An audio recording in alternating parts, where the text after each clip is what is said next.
Vamos con el único vídeo de todo internet que se ha publicado en las últimas semanas hablando sobre el Real Madrid, en el que se menciona menos de 5 veces a Kylian Mbappé. ¿Lo conseguiré? Vamos a intentarlo.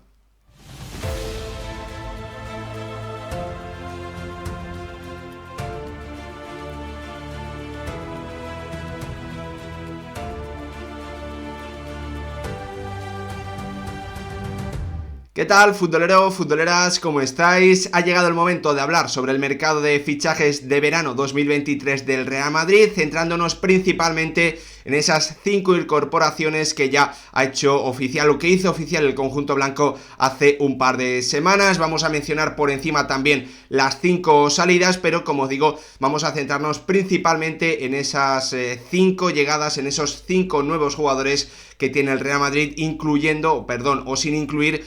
pues alguna renovación a la que también hay que darle peso y de la que vamos a hablar en este vídeo. Como os digo, como os decía en la introducción, dejando a un lado el nombre de Kylian Mbappé porque, pues en principio no entraba, por lo que sabemos, por la información que se nos ha dado, la llegada del francés no entraba en la planificación de esta temporada. Lo que ha ocurrido es, pues ese intento de venta por parte del Paris Saint-Germain es lo que ha podido cambiar el timing de la negociación o del intento de fichaje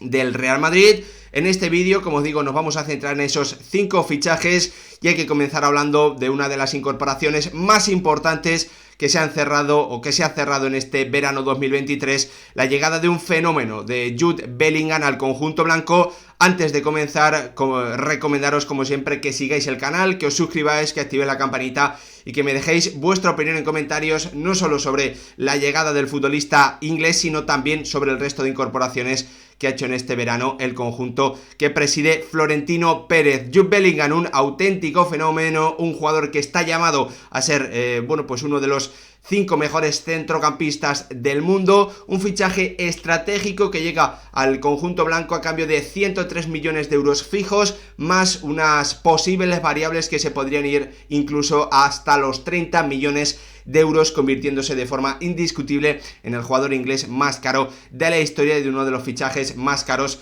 de la historia del fútbol. Un fichaje, como os digo, estratégico, que posiciona al Real Madrid, como le viene ocurriendo en las últimas negociaciones que ha hecho, salvo la de Kylian Mbappé. Creo que ya llevo 4 menciones al francés, así que me queda una como mucho. No sé si lo voy a terminar logrando el objetivo de este vídeo, pero como os digo, una negociación en la que de nuevo el futbolista ha tenido que elegir entre varias opciones, pero finalmente se ha quedado con el Real Madrid, como ya ocurrió hace poco con Tchouaméni, como ya ocurrió también hace, no tanto, con otros jugadores como David Alaba, como Rudiger, que habían despertado el interés de grandes equipos, y Jude Bellingham es el último en unirse a esa lista. Un centrocampista total, presente y futuro, un jugador preparado ya para rendir al máximo nivel, pero que se supone que va a progresar hasta convertirse, como os decía antes, en uno de los 5 mejores centrocampistas del mundo. Un futbolista que, tiene la capacidad goleadora, que tiene el nivel técnico, que tiene el nivel físico y que tiene la mentalidad para llegar a cumplir, esas expectativas, ¿no? Por eso se espera tantísimo de este jugador, que la única duda principal que tiene es la adaptación y si va a poder, con tanta presión y con tantas expectativas, llegar a ese nivel, ¿no? A ese nivel tan alto que parece que está llamado a terminar teniendo. Veremos si es así, veremos si no, pero lo cierto es que es un fichaje absolutamente maravilloso para el Real Madrid. Ante la competencia, ante el intento de otros clubes de llevárselo, el conjunto blanco ha podido convencer al futbolista, y como él mismo dijo en esa rueda de prensa de presentación, él es el que finalmente ha elegido al Real Madrid por encima de otros clubes como el Liverpool o como el Manchester City, que tenían muchas ganas de poder ficharlo. Estamos hablando del que viene de ser nombrado mejor jugador de la Bundesliga, si no recuerdo mal tiene tan solo 20 años, ha hecho una grandísima campaña y algunas de sus virtudes ya las hemos comentado, ¿no? Ese nivel técnico, ese nivel también de mentalidad y nivel físico lo hacen un jugador preparado para no solo brillar en el presente, sino también, como os digo, convertirse en uno de los mejores del mundo en su posición. Un futbolista que tiene muchísimas virtudes, virtudes, que tiene muchas cualidades, y eso se demuestra también en unas estadísticas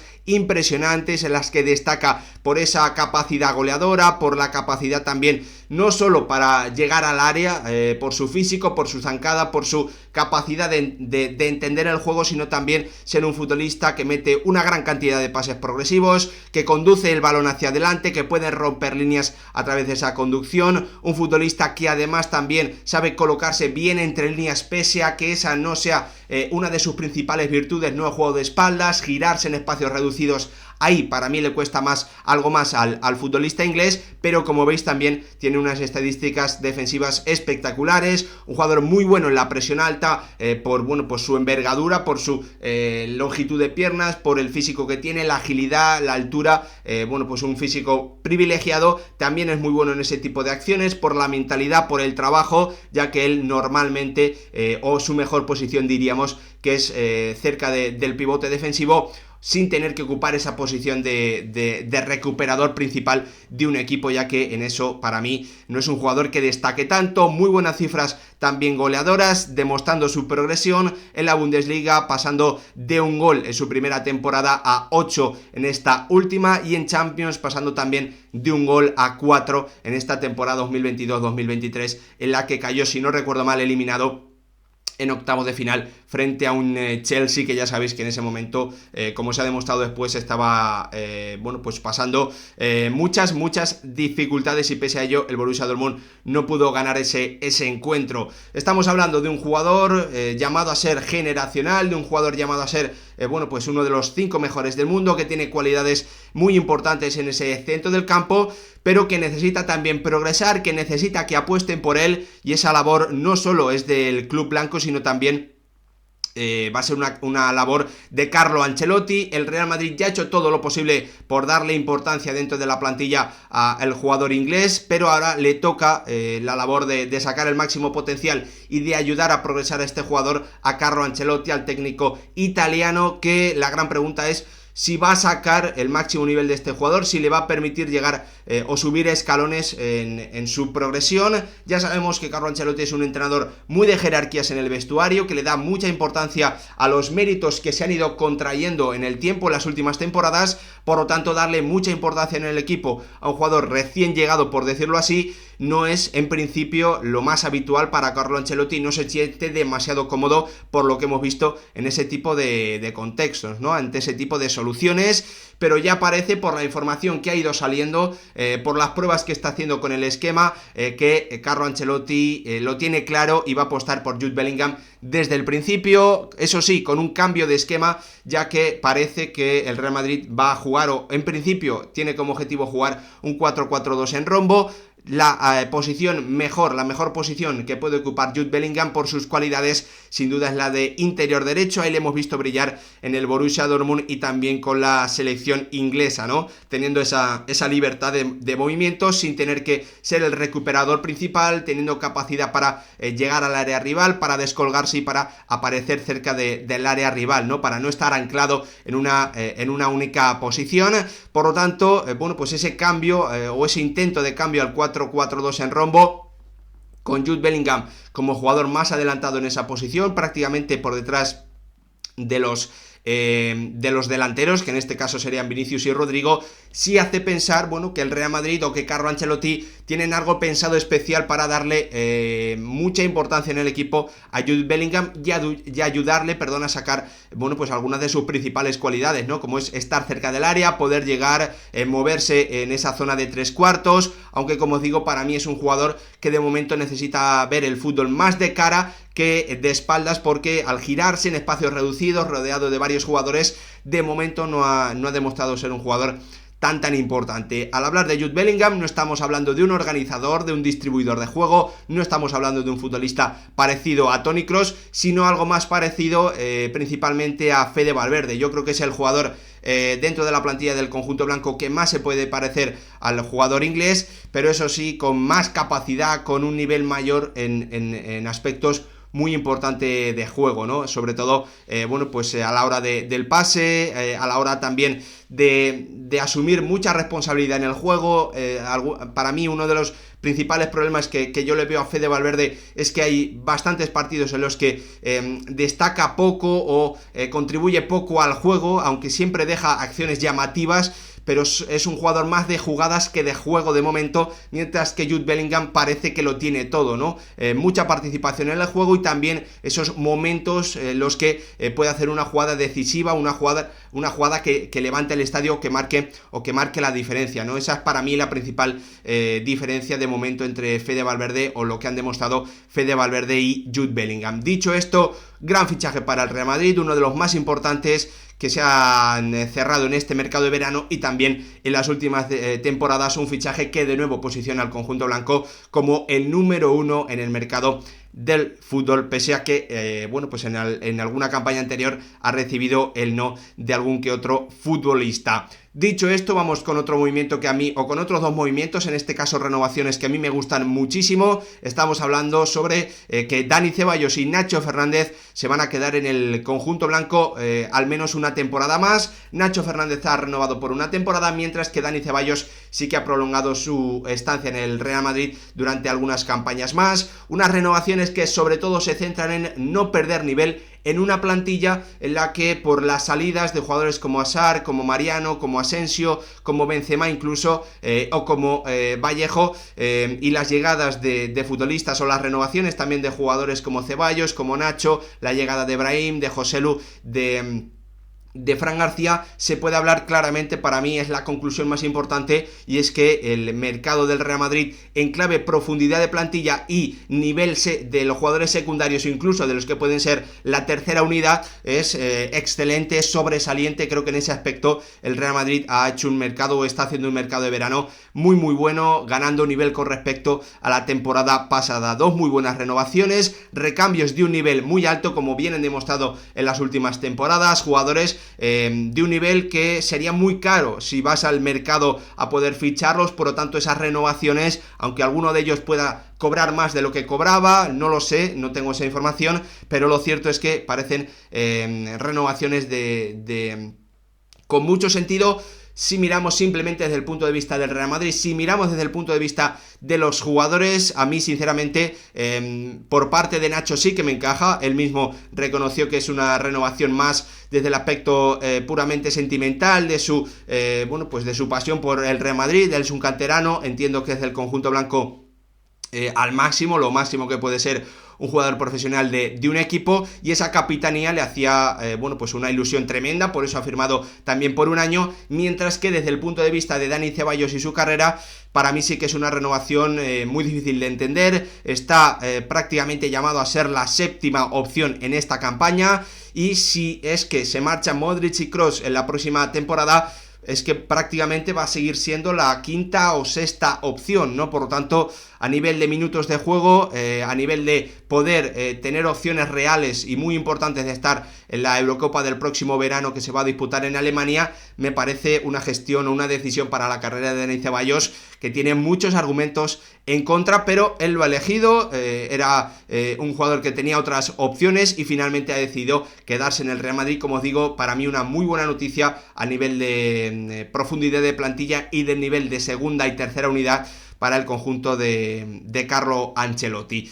Ahora vamos con otro jugador que en principio también está llamado a tener un rol secundario, pero que también está llamado a tener o a ser una alternativa importante en el ataque del conjunto blanco. Joselu Mato ha firmado con el Real Madrid. En principio es una cesión procedente del Español a cambio de muy poco dinero, con opción también de compra tras el descenso del conjunto perico. Una oportunidad de mercado que el Real Madrid ha aprovechado de maravilla. Un jugador, el gallego, que se ha ganado la oportunidad de volver al Real Madrid, de ser una alternativa, de formar parte de la plantilla, con sus 52 goles en las últimas 4 temporadas en la Liga, en la Primera División. Un jugador que va a sumar claramente en el remate dentro del área, un jugador que viene de marcar 16 goles, antes hizo 14 y antes sumó 2 temporadas consecutivas con 11 en el Deportivo Alavés. Una alternativa, un jugador que también ante la presión rival te va a dar la opción de sacar el largo e intentar jugar la segunda jugada, porque en ese tipo de acciones, en esos duelos aéreos,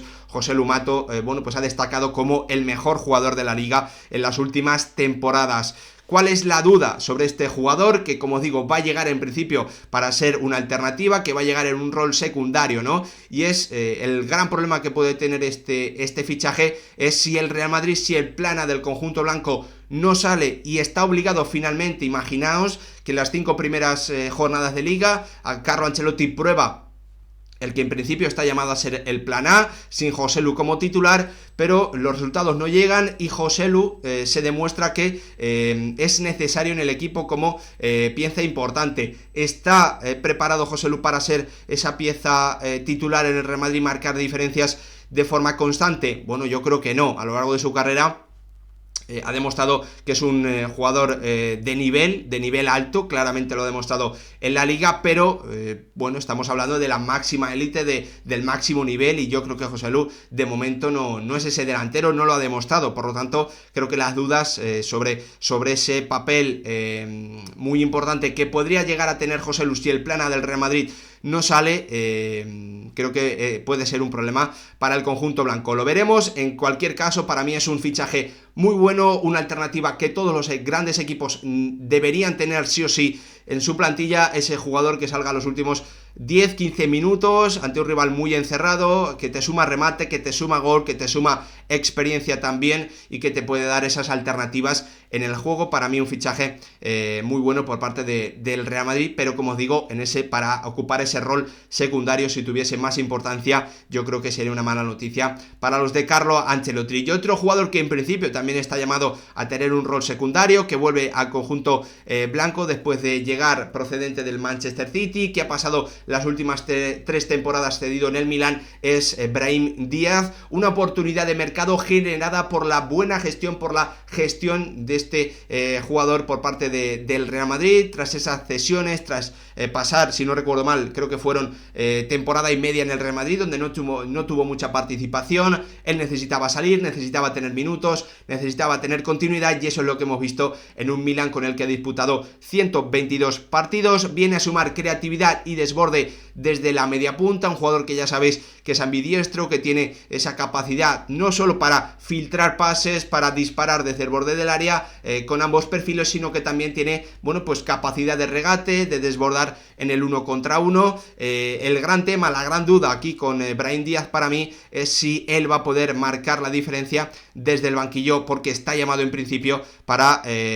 aunque bueno, pues tener un rol importante dentro de los secundarios. No es fácil adaptarse a ese rol, ¿no? Lo hemos visto con Marco Asensio, que en las últimas campañas con el Real Madrid ha ocupado para mí a la perfección ese rol, marcando la diferencia en determinados partidos en liga, siendo también una pieza importante en otros encuentros en los que él no tenía que tirar el que más del carro, pero que siempre contribuía. Y vamos a ver si Brahim Díaz es capaz de ocupar ese hueco que principalmente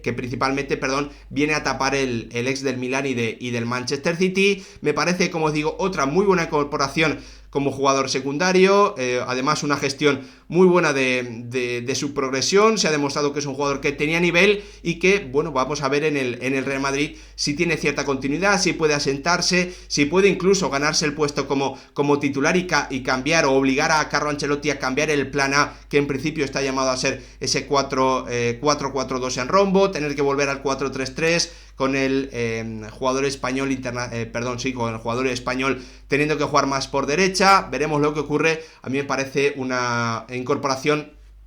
sin riesgo de ningún tipo para el Real Madrid, más allá de esa pequeña duda, como os digo, de cómo se va a adaptar al rol que va a tener en principio, llamado a tener que salir desde el banquillo en las segundas partes. Vamos con otra incorporación, en este caso la de Fran García, sobre Arda Güler. Bueno, ya sabéis que le dediqué un vídeo en el canal reaccionando, descubriendo a este jugador por el que el Real Madrid pagó alrededor de 20 millones de euros más variables. Tenéis ese vídeo en el canal, os voy a dejar por aquí para que le echéis un vistazo si es que aún no lo habéis visto. Otra incorporación del Real Madrid o en este verano 2023 mejor dicho, es la llegada de Fran García procedente del Rayo Vallecano a cambio de 5 millones de euros, una oportunidad de nuevo de mercado generada por la gestión del Real Madrid, jugador canterano que salió cedido, que salió, si no recuerdo mal, vendido, pero con el 50% de los derechos perteneciendo aún al Real Madrid, y su progresión de la mano del Rayo con Andoni Iraola, pues le han llevado a ser para mí un jugador de nivel europeo. ¿Con qué me refiero a esto? Un jugador preparado para estar en equipos, para dar el salto a equipos que jugasen cada campaña, competición europea, estemos hablando de Conference, estemos hablando de Europa League o estemos hablando de Champions, ¿no? Yo creo que Fran García ha demostrado tener el nivel suficiente como para formar parte de una plantilla de este nivel. Te va a sumar ida y vuelta, es un correcaminos, tiene un físico privilegiado, una capacidad para recorrer kilómetros, para sumar muchos esfuerzos tremenda, te va a sumar esa velocidad que obviamente te va a sumar tanto en el desborde como en ataque, como también a la hora de defender, y una capacidad de conducción en campo rival que le hace un jugador bastante imprevisible, ya que no solo puede recorrer la banda pegado a línea de fondo, sino también jugando por dentro. Lo hemos visto mucho, sobre todo pues esta temporada con el Rayo, donde ha mejorado claramente su nivel de conexión con Álvaro García para no pisarse el espacio el uno al otro, incluso marcando Fran García 2 goles esta temporada con el Rayo Vallecano. A mí me parece, como os digo, un buen fichaje por el precio, por el nivel que ha demostrado el jugador, pero volvemos a lo mismo, va a tener la capacidad Fran García de progresar hasta poder convertirse en un jugador que pueda llegar a ser primera opción para ese lateral izquierdo del Real Madrid. Yo creo que esta pregunta sinceramente no se la hace en el conjunto blanco, porque creo que él llega para ser claramente una segunda opción. Veremos si con Mendy en la plantilla, veremos si con otro jugador en los próximos veranos, pero lo cierto es que en ese rol de secundario a mí me parece un jugador que tiene nivel para formar parte de la plantilla del Real Madrid. Y pasando de esa progresión para convertirse en la primera acción, sí que hay que hablar de que Fran García es un jugador que suma mucho volumen de acciones, que necesita mucho volumen de acciones para sumar aciertos importantes, ¿no? Para poder marcar la diferencia, sobre todo en ataque, y es ahí donde yo creo que el jugador castellano-manchego tiene que dar un salto de calidad, ya que obviamente en el Real Madrid no te van a dar tantas oportunidades, no te van a permitir, por decirlo así, tener tantas acciones para ti, sino que vas a necesitar ser más, tener o mostrar una mayor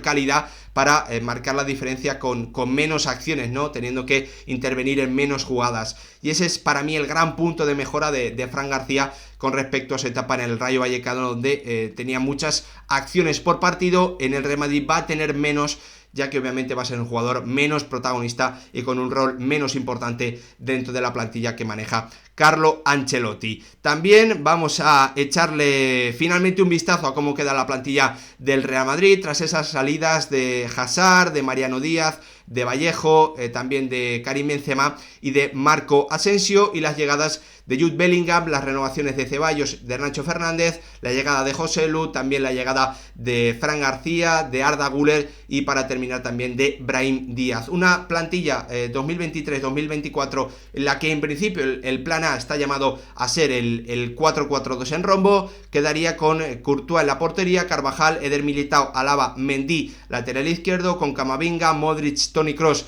y Jude Bellingham, la gran incorporación en la punta de ese rombo. Arriba Rodrigo y Vinicius como jugadores que se han ganado obviamente la titularidad de cara a la próxima campaña.